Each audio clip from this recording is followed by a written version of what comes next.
robocars is that they do record everything in 3D and in video, and so there's very strong documentary and solid evidence about anything that happens. But that was their Hell Week. So let's try and cover some of the issues about what this teaches us about how we regulate and what we do. So I think a regulator's job in many ways is to improve safety on the roads as well as improve the roads and their throughput and their quality and all these other things. For everyone, not for any particular company, not for any particular special interest group. And in regulating corporations, the best way to do that is to find ways to, because corporations are out for profit, and we shouldn't pretend otherwise, but to make sure that their profit motive is aligned with the public interest. Set rules that say they will feel very motivated to follow the public interest, and that's how you get them to do that. But I want to talk to you a bit about the mathematics on this, which say that the attitude of the fire department and the various people in San Francisco and many people around there is surprisingly and immensely wrong, not just a little bit wrong, but immensely wrong.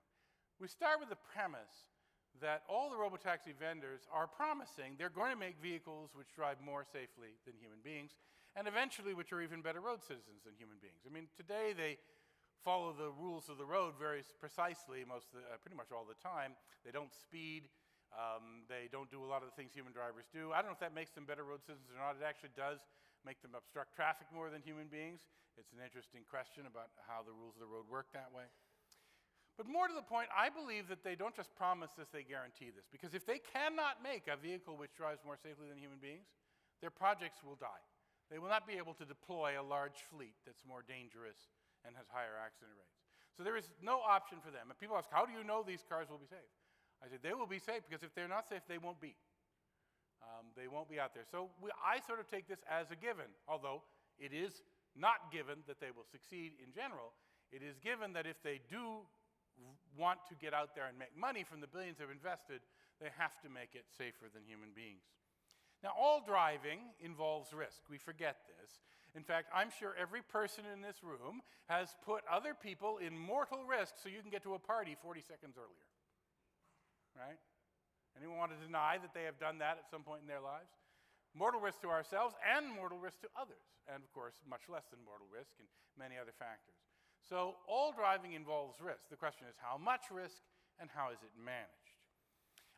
We also have student drivers, so we know are greater risk than ordinary drivers, and freshly minted drivers have far more accidents than mature drivers, but we allow them on the road because that's how we make mature drivers. They learn, they gum up traffic a little bit, they have a little more risk, and they make mature drivers, but they make them one at a time. One student driver becomes one mature driver if we do our job well with them. But robots don't repeat mistakes. I can't say that's an absolute statement. But broadly, if you fix the bug found by one robot, all of the robots in that fleet learn that. They all improve at once. Now, these early pilots we're seeing on the road today that are getting stuck in front of streetcars and in front of occasional fire trucks, these fleets are small, 100 to 200, 300 vehicles at most. They're small fleets, and they are immature. They are making mistakes because it is their purpose that they should make mistakes. But we're going to get big fleets. Now, this is AutoX's fleet today of only 1,000. We're going to get, if these companies want to make back the billions they've invested, we're going to get fleets of millions of cars. So here's a chart I made showing, it might be a little hard to read. Do I have a laser? I guess I don't have a laser. But very roughly, what we're seeing is the blue line would be the size of the fleet. Starts out very, very tiny and eventually becomes very large. And then we have the number of incidents caused by the fleet, which goes up as the fleet increases. However, it keeps getting better because the fleet keeps getting better as it learns more with time and as it grows larger. And in fact, at the very beginning, you can not see it very well, but because there's this tiny little bump where in the very beginning, we're seeing a few more fleet incidents than you might suspect.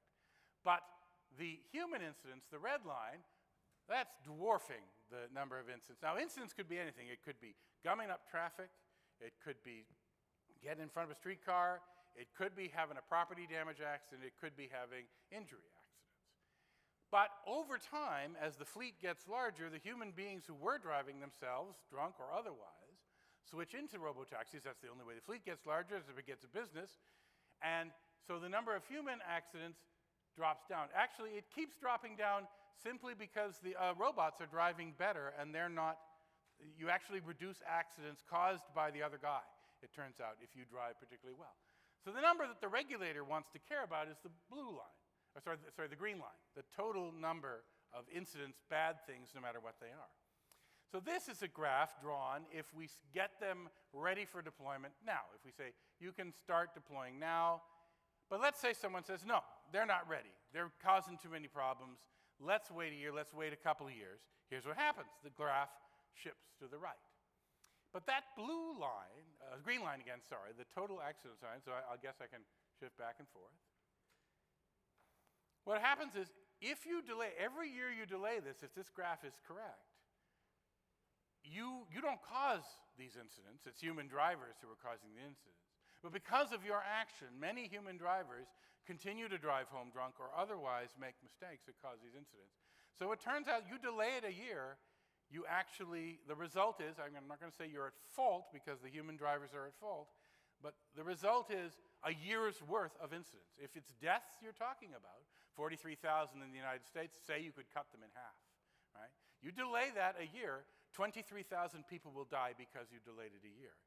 And so what the fire chief in San Francisco is doing, and here's a chart of just total incidents versus the delay in deploying, because I've used more time than I thought. So each year delay causes that. So this fire chief is worried. 77 times there's been a bad interaction between her fire trucks and these crews. Delay this a year. What she will cause to happen is thousands of problems for her fire trucks down the road by human beings.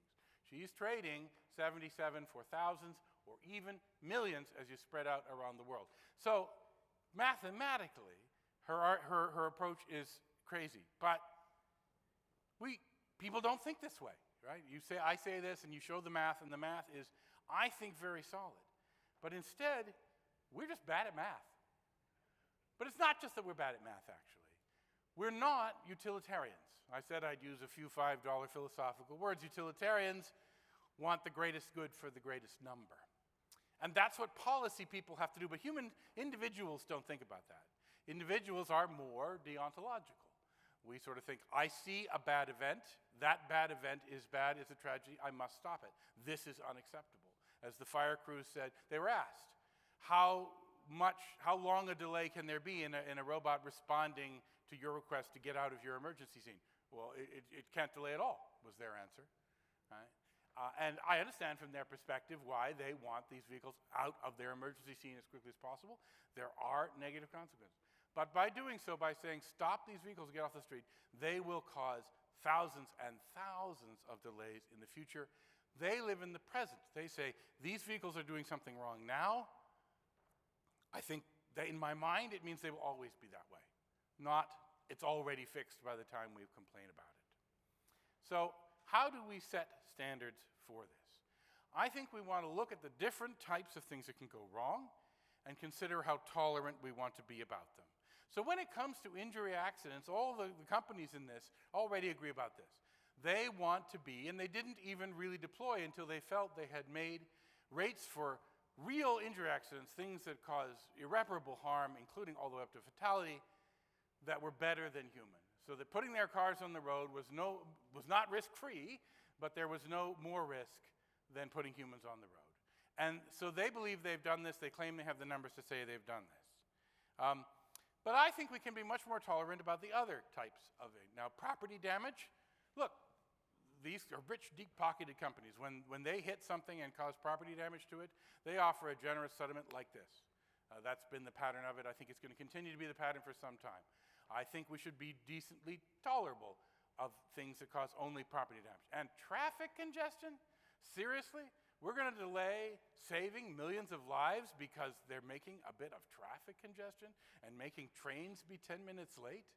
Human beings cause, I think it's 37 hours of traffic congestion for every person in this country by the way we drive, and we have the potential to do something about that, and we're going to say no, slow down this change. I don't know the answer, though, to this one particular incident, this question of getting in front of the fire truck. So I think the companies should work on this. I think there are some things they can do to work on this.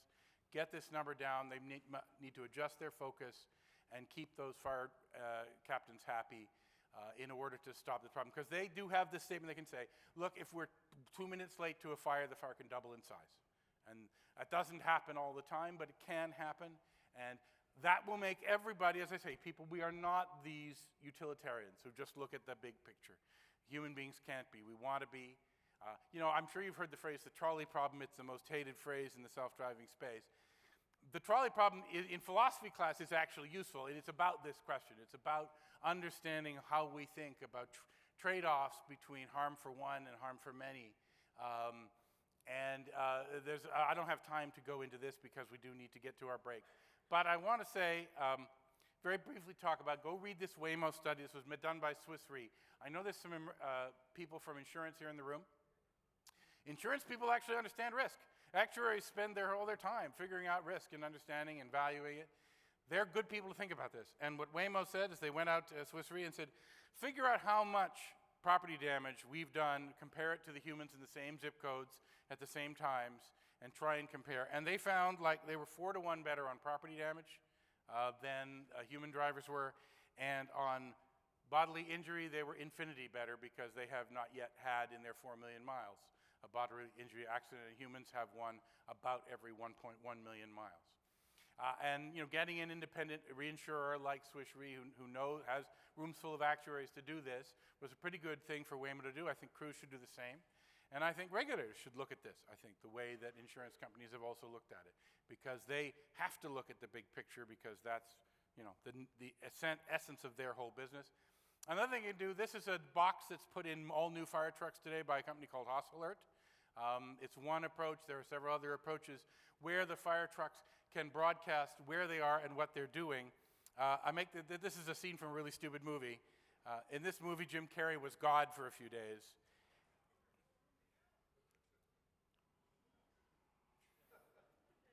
And he, of course, parts the Red Sea and the cars get out of the way. Well, I think that if the fire trucks all, you know, used Waze or Hoss Alert or one of these other tools to broadcast their path, the self-driving cars would get the notification that the fire truck is going from here to here and there's a fire there. And the self-driving cars would just all, I mean, not like this, but they would all pick other routes to not be on the route the fire truck's at. So it would be like the street empties out when the fire, that's the thing they're delaying, right? That's what I don't understand about this fire chief. She's worried about what's going today. She's delaying the ability to have that, to have a nearly empty street when her fire truck needs to get somewhere. She's delaying a whole bunch of amazing solutions for the problems that she has. And the vehicles, and I told both Kyle and Dimitri, who run Cruise and Waymo, many months ago, you're going to have a big problem with this. I was right. You really should be doing this, and I think they will eventually do it, but they haven't yet done it. So they should also, as I said, they should give out more data. They should talk more and open up to the public about these incidents, and I think they can get past this problem. But otherwise, psychologically, they're not winning the fight in San Francisco right now. The fight with the public opinion is not going well. I told you a lot of insider's knowledge about what happened in each individual crash and what's good, and I told you how to think like these utilitarians, which you don't think like, and the public doesn't think like, and that's the only way we're going to get it done. We have to understand this as risk being taken for reward. The insurance people know about this, and to understand there is no certainty here.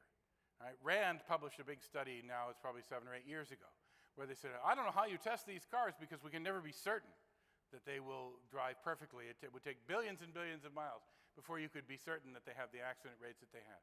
It is not about certainty. That's the mistake that Rand made. It's about risk.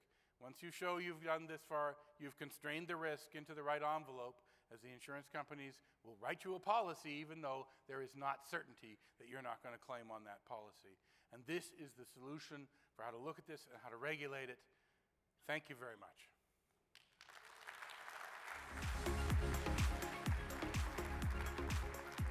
All right, ladies and gentlemen, that wraps this morning's presentation. Our breakout sessions begin in only 5 minutes. Please make your way out to the breakout sessions. Thank you.